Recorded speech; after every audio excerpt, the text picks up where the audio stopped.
really well. We've reviewed that data as well. We are going to look at doing a couple of hot fires on the way of some of the thrusters. In fact, that's going to the Starliner mission management team today. We're going to talk about maybe hot firing after we undock and after we clear what we call the approach ellipsoid around the space station. We'll go ahead and maybe hot fire a few of those thrusters, the forward thrusters and some of the aft thrusters. And really the purpose of that is to continue to learn. We've done 2 hot fires while docked, one after 10 days being docked, the other after a couple of months. And so we really want to see how the thrusters perform and what the thrust levels exactly are after we undock and fire them for a little bit. The teams have done a couple of simulations last week. There was a couple of entry and undock simulations. Those went really well. Today, the Starliner has been powered up, getting ready to return the vehicle. So we've powered up the vehicle, and it's going well. We've been watching the weather, and we'll continue to do so over the next few days. We'll have our undock -2 day weather briefing this afternoon. Right now, the winds have been looking very favorable, 7 to 10 knots, and the clouds are acceptable. We'll just have to watch some chances of rain over the mountains. If the weather looks good, tomorrow we'll close the hatch for the final time around 1:30 p.m. Eastern. And then we'll hold that final series of reviews, the Starliner mission management team and then the International Space Station mission management team. I'm personally looking very forward to getting Starliner back. We've learned a lot on this test flight. We'll continue to learn more, I'm sure, through the undock and deorbit phase. We have a lot of flight test objectives still ahead of us on the flight, and we're looking forward to getting those. The teams are ready, the landing and recovery team's ready, and I can't thank the team enough. It's been a journey to get here, and we're excited to have Starliner return, undock and return on Friday. And with that, I'll turn it over to Dana. Thank you, Steve. And thank you all very much for being here. Appreciate the interest that you have in the Starliner mission and also in the International Space Station. As you heard from Steve, the undocking is planned for this Friday evening around 5 p.m. Central Time. We will have our ISS mission management team formal go-no-go poll tomorrow to support that undocking opportunity. Crew's been really busy this week on board. They're packing up the Starliner and they're getting it configured for the return. As you heard from Steve last week, they spent some time configuring the Crew 8 vehicle to get the cargo pallet into a configuration where we could support an emergency or contingency return of Butch and Sunny. Let's see, Starliner will undock from the Harmony or Node 2 forward port. We'll do a slightly modified departure after the undocking. Shortly after undock, a command will be sent to do a breakout burn. That'll take Starliner up, over, and back behind the station. This alternate approach or this breakout burn is something that we have planned for, and it's something that the vehicle is capable and certified of doing. It just helps us to get Starliner away from ISS more quickly. And I think Anthony will add a little more detail on that operation when he talks. And as you heard from Steve, of course, after departure, the vehicle will continue on with its deorbit sequence, making a landing around 11 p.m. Central Time. We've got a pretty busy fall in front of us. After that, next week, we've got a Soyuz crew exchange starting with 73 Soyuz launch on September 11th. That'll bring up NASA astronaut Don Pettit. The crew will do an exchange, and then we'll return NASA astronaut Tracy Dyson on the 72S Soyuz vehicle. Towards the end of September, we'll bring up Crew 9. Once that crewed vehicle arrives, that will become the nominal and the contingency return vehicle for Butch and Sunny. We'll do a normal handover between Crew 9, Crew 8. Then Crew 9 will depart, and shortly after that, we will do a relocation of the Crew 9 vehicle to free up the forward port for the SpaceX 31 cargo and research mission that is slated to launch and arrive in October. It has been a really busy and challenging summer, and I want to extend my sincerest appreciation to all the team members who have worked so hard on the Starliner mission plans, and also to the station industry, research, and international partners who have supported us along with our changing mission plans and mission requirements. With that, I will hand it over to Anthony. Thank you, Dana. I am the overall lead space station flight director for the undocking. There's a separate team with separate flight controllers and flight directors running Starliner systems, but we all train as a team. And so the joint NASA and Boeing flight control teams are deep into preparations for the undocking of Starliner, and I feel that the team is ready for the coming operations. Since the decision was made to undock uncrewed, we have been preparing through simulations, procedure reviews, and that's with the flight control team on the ground as well as the crew on orbit for the activities that are coming in the next few days. As noted, there are differences between an uncrewed and a crewed departure. For this departure, Starliner will do those immediate thruster burns to get up and away from ISS rather than a normal trajectory that has Starliner stay close to ISS and then head underneath. And this is all using capabilities that are built into Starliner. For all the core functions that Starliner must do to safely get away from ISS, those are capabilities that will be executed by Boeing's flight control team through their software in lieu of having a crew on board. Today, the Boeing team powered on Starliner systems and performed a variety of pre-undock activities, both on the systems and crew activities to get the capsule ready to come home. Tomorrow, Butch and Sunny will review procedures as they will be the ones closing the hatches between Starliner and the space station, and this will set us up for undocking on Friday. To talk a little bit about the timeline on Friday, after configuring ISS and Starliner systems throughout the day, the Joint Flight Control Team will perform a go, no-go poll 45 minutes before undock. That'll be the go for undocking. A few minutes before undock, the Starliner team will send a command to execute the undock sequence, which will retract the hooks that are currently holding Starliner to ISS's forward docking port.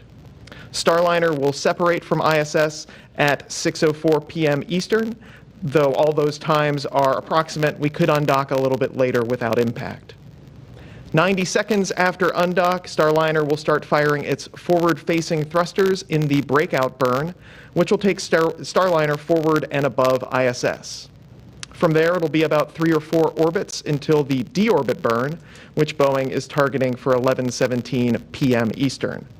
This will dip Starliner's orbit into our atmosphere and will allow it to land at White Sands, New Mexico, just after midnight Eastern. If for some reason the joint team decides not to undock on Friday, we have undocking opportunities on several later days, all of which are subject to weather constraints. Once we close the hatch into Starliner tomorrow, we will leave it closed no matter the undock date. And all of this is taking place atop the background of a busy as ever ISS. Shortly after hatch closure tomorrow, the space station team will be performing a reboost to set up our trajectory for the launch of next week's Soyuz mission, bringing Alexei, Ivan, and Don to the ISS. And then looking further ahead to Crew 9 at the end of the month, Nick and Alexander started their additional SpaceX training to get ready for their modified mission of 2 people coming on Crew 9 ahead of their launch later this month. And with that, I'll hand it back to Chelsea. Thanks, Anthony. So we're going to go into our question and answer portion now. When you have a question, please state your name, affiliation, and if possible, who you want to direct your question to. I think we're going to go ahead and start right here in the room. Gina Sinceri for Steve Stitch. I'm kind of looking for a terminology to address some of this stuff. We've seen reports, people saying they're stuck.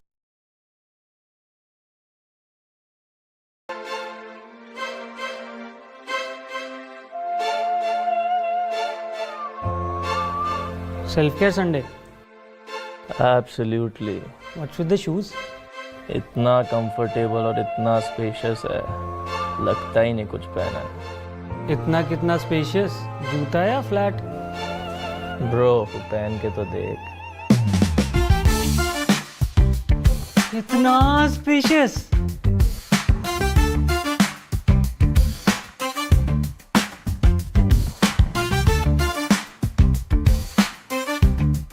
पहन के तो देख। UPI बंद हो गया, खत्म। National Bank are putting curbs on all private bank accounts. Ministry of IT कह रही है ऑनलाइन स्कैम्स बढ़ेंगे। Home verification of PAN card to start soon. Another conspiracy, scam है। बात तो सुन ले। अरे स्कैम सच में खत्म करें। KYC process to start all over again. National Bank says UPI to stay. Personally मत लेना है। I only forwarded.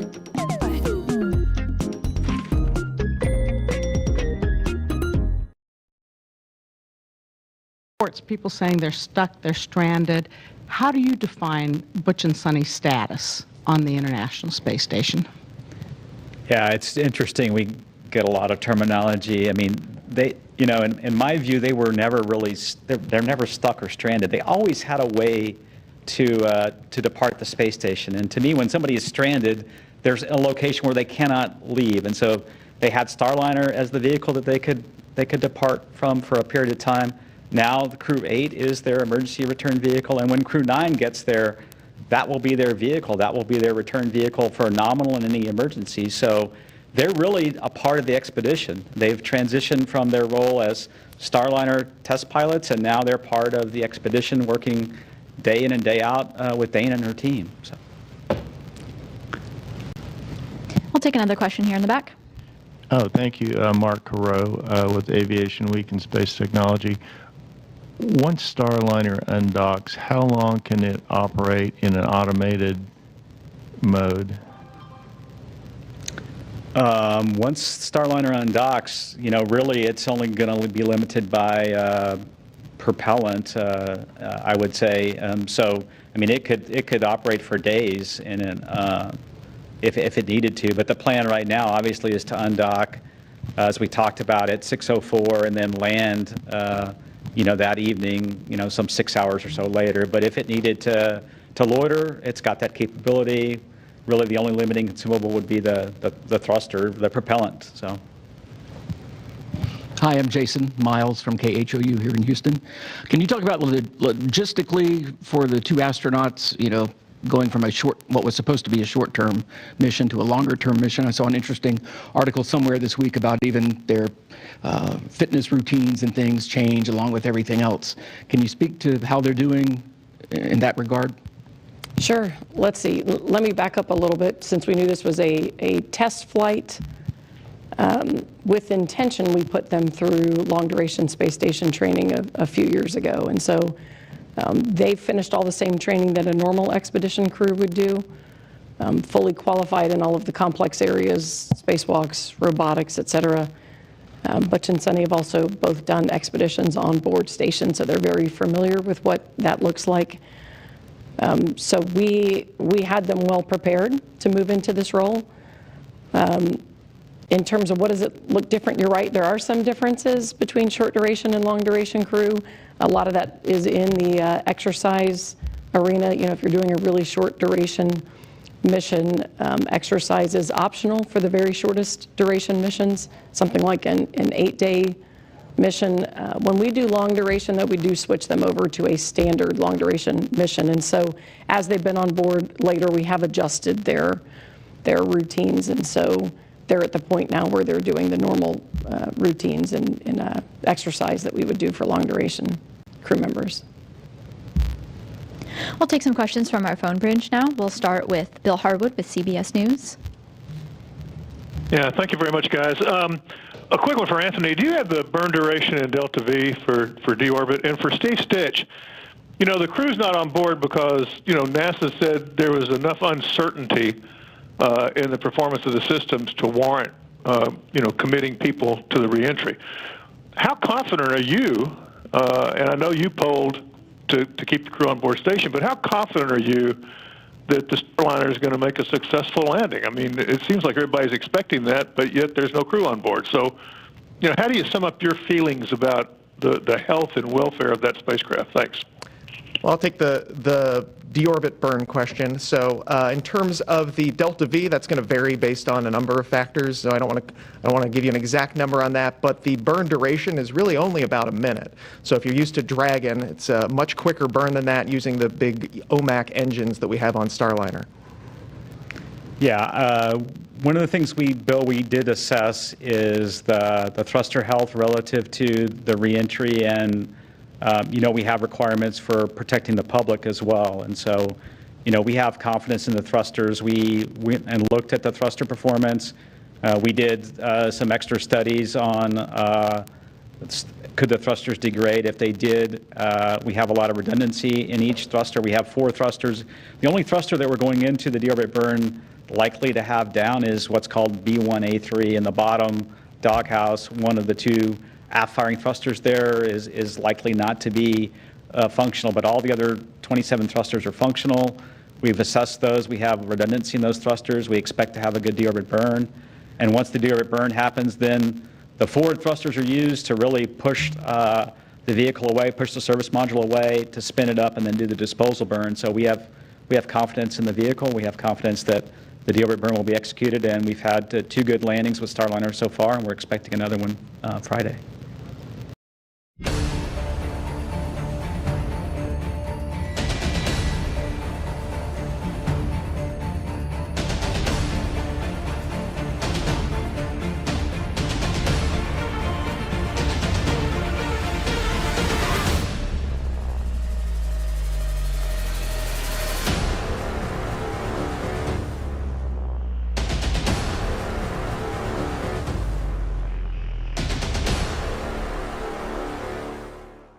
अच्छा लगता है जब कोई हमारे बारे में सोचता है तो गुड मॉर्निंग ही नहीं पूछिए did you sleep well We'll take another question from the phone bridge. We'll go to Stephen Clark with Ars Technica.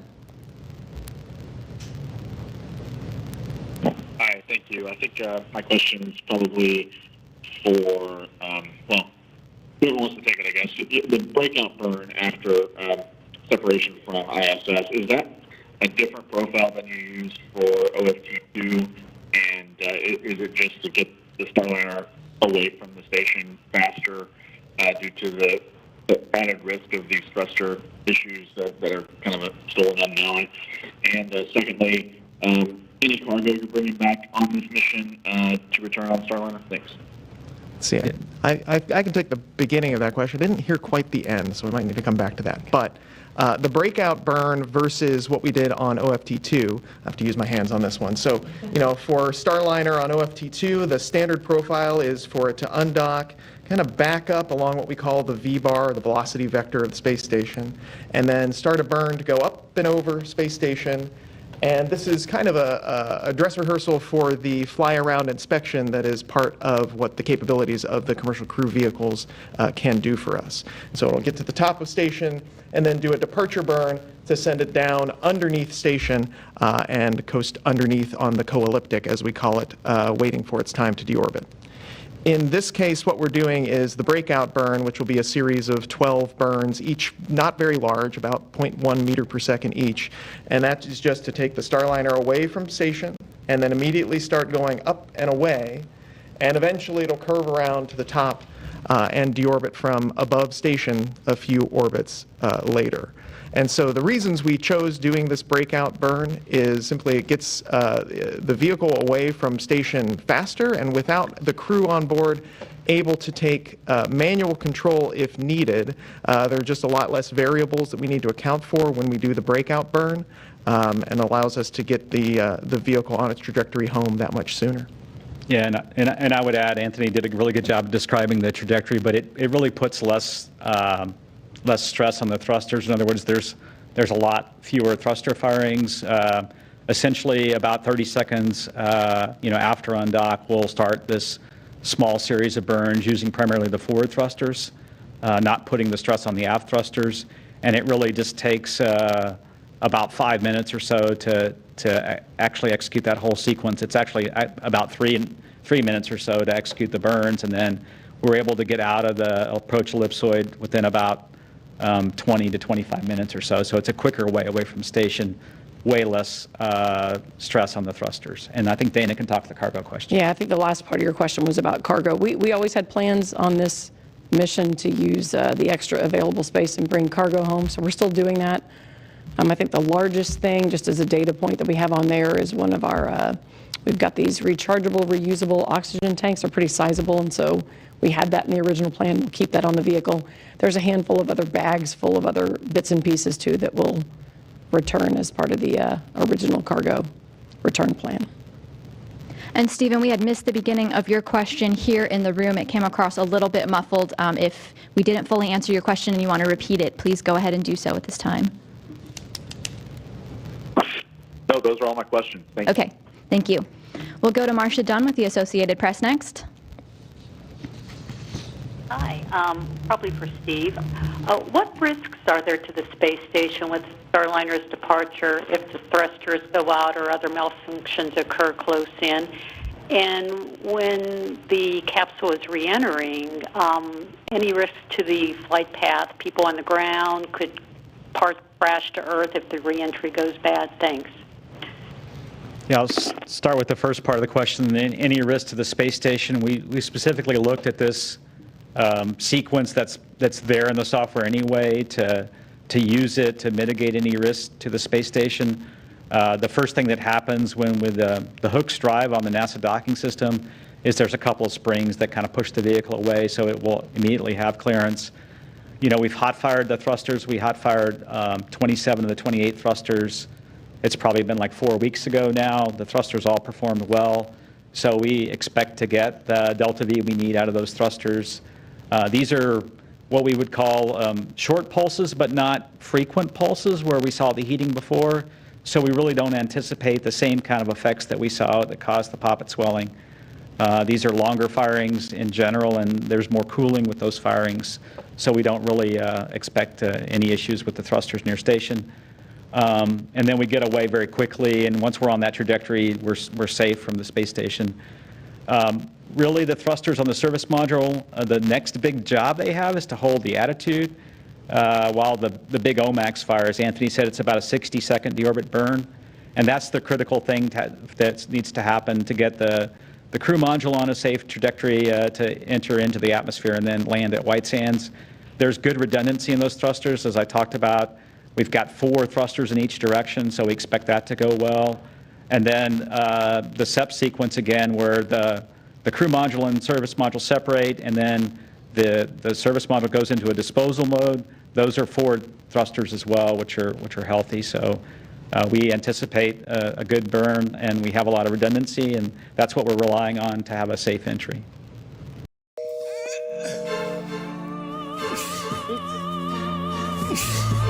पता करेगा फालतू का खर्चा भाई खर्चा रे इन्वेस्टमेंट है इतना कंफर्टेबल और स्पेशियस है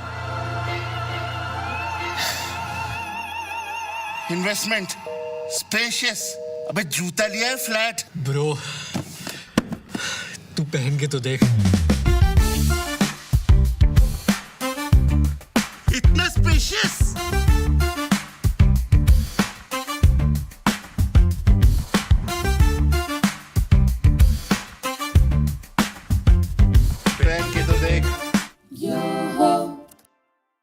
Introducing Tata Coffee Gold. 100% coffee roasted to perfection for a rich taste and heavenly aroma. Tata Coffee Gold, crafted for those whose love for coffee is extraordinary. Our next question on the phone will be Elizabeth Howell with Space.com. Hi, everybody. Thank you. This one, I think, is for Steve. So a couple quick questions. The first one was, do we still call it CFT after Starliner comes home in terms of Butch and Sunny's mission, or are they part of Expedition 71, 72, et cetera? And then the second one is, can you talk a little bit about what you're going to be doing for evaluations after Starliner returns for the first few weeks? Thanks. Yeah, I would say they were part of the crewed flight test, right? This vehicle and mission was very important to us, and so Butch and Sunny will always be part of the crewed flight test. After we get the vehicle back, we'll go through a couple months of post-flight analysis of the trajectory, how the thrusters perform during the final phase of flight, and then we're also already working hand in hand with Boeing to look at modifications to the system. Is there ways that we can fly the vehicle differently? Do we need to do some more thruster testing out at White Sands to fill in some of the gaps that we have perhaps in qualification? So all that's going to start taking place, and there's teams starting to look at what we do to get the vehicle fully certified in the future. We'll now go to a question here in the room with Aviation Week. Yes, Mark Carreau with Aviation Week and Space Technology. Thank you for the second question. I wonder if you could go into a little more detail about what you've done to prepare the Crew 8 Dragon for Butch and Sunny to join the four who launched on it in case there was some emergency that you had to leave the space station with them. You want to take that? You go ahead and talk about the pallet. Yeah. So what we've done is we've configured in the cargo area on Crew 8 what I would call temporary seats. So we've used some of the items on the space station to build a temporary seat for Butch and Sunny. As you have seen for launch in Starliner or even Dragon, the crew needs to have their feet in a certain location, their knees bent, and so we have this temporary seat configured for Butch and Sunny. It has a number of straps associated with that goes around them and secures them in place for should we ever need to use it. We don't intend to ever use it, but it would be some extreme contingency where we had to get away from station quickly where they could use that. We've analyzed that from airflow perspective, and we've got good airflow down there. We know that they can get the air they need. We've practiced hand signals for communication should we need that. And we've also analyzed it for the landing and parachute event, and the loads on the body are acceptable in these temporary seats that we've configured. Gina Sinceri, ABC News. I think this is for Dana. You've had really many long-duration missions. Scott Kelly, Mark, Peggy, a number of people, Christina. How do you, as an agency, support those astronauts' families on the ground for these long-duration missions? You've got a good program here. We are very fortunate that we've got a great network of support for our crew members. Their families are very actively engaged in the mission. They follow along with the mission, whether it's coming to watch dynamic activities like a docking, undocking, they'll come and join us. Yeah, possibly. In the viewing room, in mission control. But I think some of the really important touch points, in addition to the crews having, as you know, they've got phones that they can use to call down and talk to their family. But we have so much experience with previous crew members who have flown. We have a really good support network, both in the crew office and in the operations area, supporting our crew. And we also have other behavioral health and other great support assets, both for our crew on board and for all of the family members. So pretty big support network. They're part of the NASA family. You've got someone to mow the lawn, right? We'll take our next question now from our phone bridge. Kristen Fisher with CNN. Hi there. Thanks so much for doing this. My questions are for Anthony. Anthony, when you guys are doing those final go, no-go polls after Starliner's hatch has been closed, what are some things other than weather that could lead to a decision to delay Starliner's return? If you could just walk us through maybe some of those things on the technical side, I think that'd be helpful. And then finally, worst case scenario, let's just say that after the undock that those immediate thruster burns don't happen, that the thrusters don't fire. What happens in that situation? Thanks. I'll take your second question first. As Steve alluded to, there are springs that are currently charged up and ready to go on the Starliner side of the docking port. And so as soon as the hooks release and allow the vehicles to have motion, those springs are going to push Starliner away from ISS. And in the event that the thrusters for some reason did not fire, we do have analysis that shows that the vehicle is going to push away from station and not have any sort of collision concerns. So we're good there, and we of course expect those thrusters to work for that breakout burn. In terms of the types of things we're looking at in the go, no-go ahead of the undock, it's not just the Starliner. We got to make sure that the entire ISS and all of its appendages and systems are in a good state and ready to support the backing away of Starliner, ensuring that we have good communication between the ground teams, the ISS, the Starliner, the TDRS, all of those sorts of things that we want to make sure are good to go, and we have guidance in these rules that say which types of things we can live without versus which things we would actually stop the undocking for. It's a very long rule, but our systems experts are very good at parsing through that data and being able to quickly determine, with all of their knowledge as a certified flight controller, whether their systems are ready to support or if we need to talk about it. सुबह सुबह phone पर आज से योगा शुरू करने का सोच रही हूँ, इसलिए योगा मैट, हेडबैंड्स, शूज ये सब ऑर्डर कर रही थी। सब आज के आज डिलीवर नॉट पॉसिबल। अरे सुबह ऑर्डर और शाम को सब डिलीवर्ड कैसे? Amazon प्राइम से। ये Amazon प्राइम तो सच में टू मच है। 10 लाख प्लस प्रोडक्ट्स पे free same day delivery. Amazon prime सच में too much. And then just after you apply, just start to call. Just silence unknown callers, chef. Unknown calls जब करे bother, activate silence unknown callers. Message privately with multiple layers of protection. WhatsApp. We'll go now to Joey Roulette with Reuters.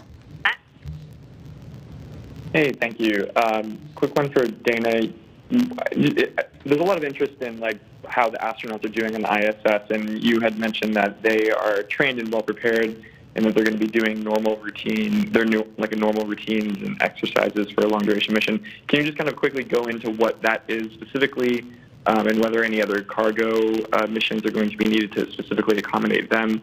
And then Steve, you had said earlier that in the weeks after Starliner's landing, you guys are going to look at potential modifications to the system, potential more testing, and filling in gaps in qualification. What are those gaps in Starliner's qualifications that you guys would want to fill? Thanks. See, I'll start with the first one. Let's see, since Butch and Sunny have been on board and they were extended, they already started participating and really helping us out on board station. They've done over 42 experiments, may actually be more than that by now. That was when I checked last week. They had over 100 hours between the two of them helping us on board with science and research. And so I would say that the change between their short duration mission and an expedition has been a lot more gradual than you might imagine, just because they've been chipping in and helping along the way. They are doing, the normal exercise regimens that have a high degree of both cardiovascular work as well as resistance training. So they're doing the standard amount that we have all crew members do at this point. So both of those have been more gradual changes, and so they're actually pretty shifted over in terms of daily routines with our expedition crew. You asked about manifest items. When we first sent them up, they were borrowing a lot of our generic clothing and some of the generic choices that we have on board. We have switched some of those things out. When we sent up the Northrop Grumman 21 flight, we put a lot of Butch and Sunny's specific crew preference items, is what we call them, on board the vehicle. So they actually have all of the standard expedition gear at this point that any other crew member would be able to select. We've got another cargo vehicle coming up, spacex 31. We'll send up anything else that they need for the back end half of their mission on that flight.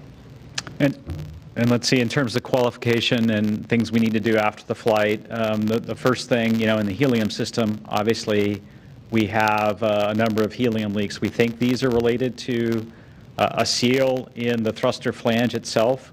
That seal, when it's exposed to oxidizer, which is the vapor from the propellant, one of the oxidizer propellants, we think that maybe it's causing a little degradation in that seal. So one of the things we're looking at is a different material on the seal and maybe a different, slightly enlarged seal to make that seal better, so that we can solve the issue with the helium leaks. So that's one thing that we'll be working on. And then the second thing really is on the thrusters. Clearly the way we fire the thrusters causes the thruster to overheat and causes this poppet on the Teflon poppet on the oxide to swell. And so we need to go understand what kinds of pulses in particular cause that swelling, the number of pulses, the pulse train itself, and what temperatures it gets to on the thruster itself. And then how do we then tell the vehicle not to fire the thruster in that manner that caused the extra heating? We also want to understand in the doghouse itself, the doghouse is trapping heat in a way that perhaps we didn't understand pre-flight. And so is there anything we can do inside the doghouse to to not trap so much heat in and not expose the thrusters to the additional heating from not only their own firing, but when, for example, the OMAC fires, there's heat that crosses over into the thrusters as well. So those are some of the things we'll be working on after we get the vehicle back. We'll go now to Eben Brown with Fox News. Hi, good afternoon. Thanks for doing this. My question is, what do you do either as your teams or as an agency to decide or have confidence in, after all of this is over, the Starliner returns, to go forward with the program, to go forward with, or for Boeing to go forward to try to have a successful, fully soup to nuts, human flight with Starliner? How do those conversations go? What are you looking for? And what would be acceptable to you? Yeah, I'll start and see if Dana has anything to add. I mean, many parts of the flight went extremely well, and Starliner is a great spacecraft. We know that it performs well. The life support system's performing very well. In fact, we have extra oxygen. We're going to transfer over the next 24 hours or so about 20 pounds of oxygen to the International Space Station to use that oxygen. So many things on the vehicle are working really well. What we really need to go do is look at the things that didn't perform the way we expected. Like I talked about the helium leaks. Can we go fix those leaks, test those on the ground, and have confidence to move forward and fly again? And the same thing with the thrusters. We know the thrusters are working well when we don't command them in a manner that overheats them and gets the poppet to swell on the oxide. Many of the thrusters, we never saw any degradation at all, so we know that the thruster is a viable thruster. It's a good component. How then we then not overheat it? And we just have to go look system by system as we move forward towards certification, hand in hand with the Boeing team. And we have a process that we understand very well, and we'll start to work on that as soon as the vehicle comes back. We'll take our next question from Jeff Faust with Space News. Hi. I wanted to follow up on an earlier question just mentioned about the thrusters for Steve Stitch. Are you looking primarily at changing the way the thrusters are used to address the overheating issue versus changes to the thrusters themselves or the doghouse's hardware changes to prevent the overheating in the first place? Thanks. Yeah, I would say we haven't really ruled anything out yet, but an easier fix would be to not change the thruster design itself, but to try to understand the kinds of pulses we can get into where once you pulse it a number of times, after it stops pulsing, then the heat will soak back into the thruster and cause the poppet to swell. And so the easiest thing to do is figure out how do we lower the temperature that the thruster is operating at, and maybe not fire it in a manner that causes it to have this overheating phenomenon. That's really the primary thing that we're focused on based on what we learned at White Sands, based on what we've learned in flight. We'll go to our next question. Anthony with Spectrum News. Hello. Thank you all so much for taking the time to answer our questions today. My question goes towards the future. It was planned that the Boeing Starliner 1 mission, it's crewed, it's supposed to happen sometime next year. How will what happen with this test impact that?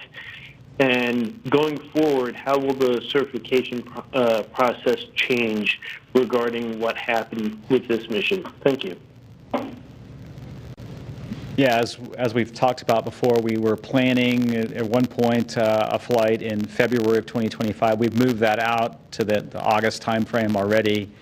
Really what we need to do now, and we've been entirely focused this summer on understanding what is happening on orbit, trying to decide can we bring the crew back or not. Once we decided uncrewed, now how do we safely get the vehicle undocked and landed at White Sands Space Harbor?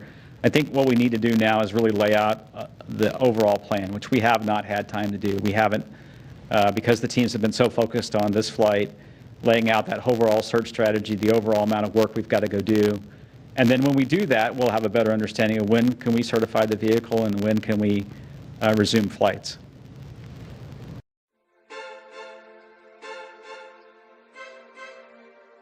Bro, tennis.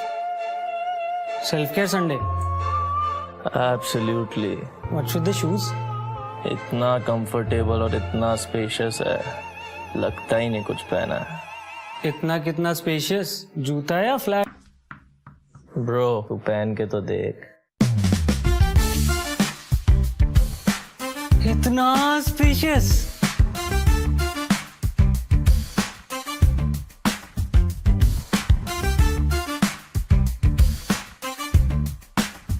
पहन के तो देख. Sleepwell Pro Nexa. Ooh, easy body movement. We'll take our next question from Micah Maidenberg with the Wall Street Journal. Hey, good afternoon. Dana or Steve, since the last briefing, have either of you spoken with Butch and Sonny? Could you give a readout on what they said, or if you haven't, what have they communicated to NASA recently about their new mission? There was some discussion on the last briefing about disappointment at NASA about not being able to finish CFT with crew. Have you heard any of that from either astronaut? Thanks a lot. I'll take the first part.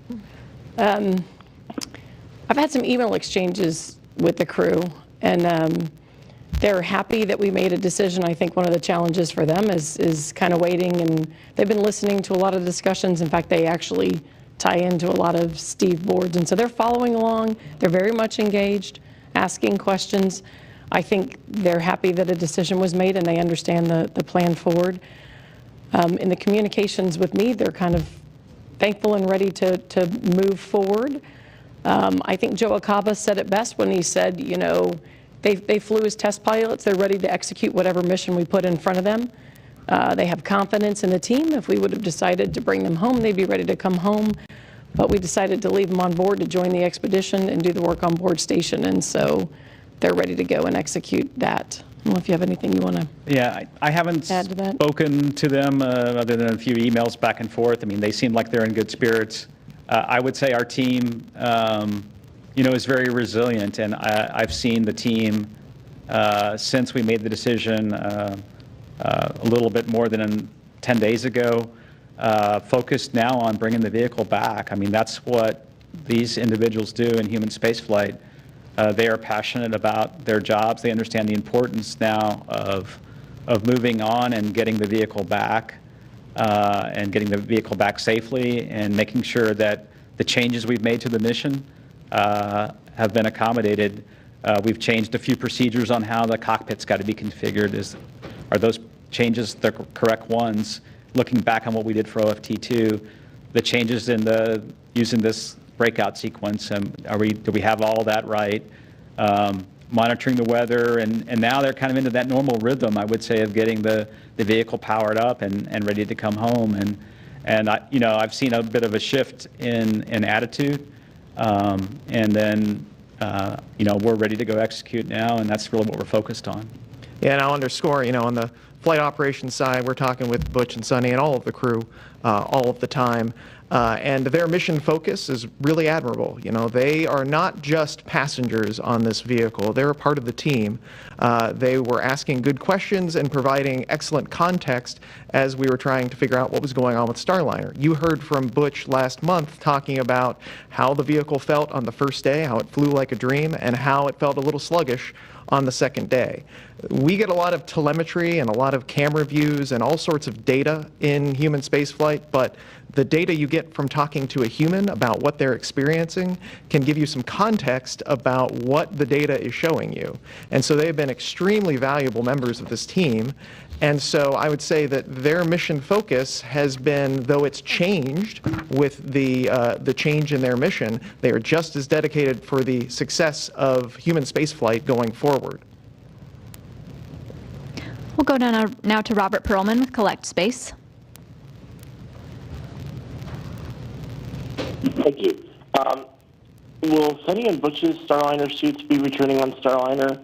And is my understanding correct that there's only one extra spacesuit, SpaceX suit on station until Crew 9 arrives? So in the case of an emergency evacuation, which crew member would wear that suit? Yeah, those are good questions, Robert. The two Boeing suits will return with Starliner. So those suits that Butch and Sonny wore for the launch day and on the way to the space station will return. We do have one suit on orbit right now that fits Sonny, and she's tried that suit on, and it fits well. That's the SpaceX suit. The suits are not compatible, so the Starliner suits would not work in Dragon and vice versa. So when we set up the contract, we let each of the contractors define their own suits and their own interface.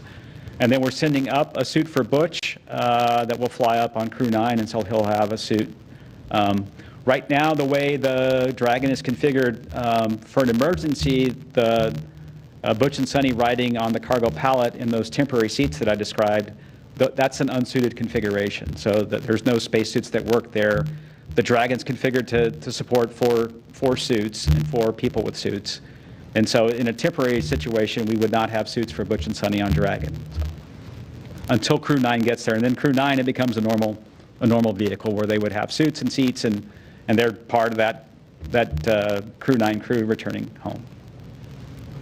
We'll take a question now from Irene Klotz with Aviation Week.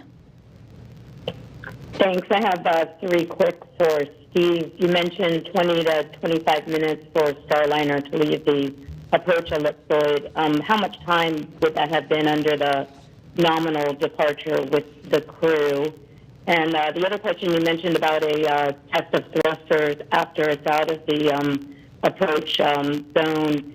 Are you planning on testing the thrusters that failed, were selected off on approach, or another one?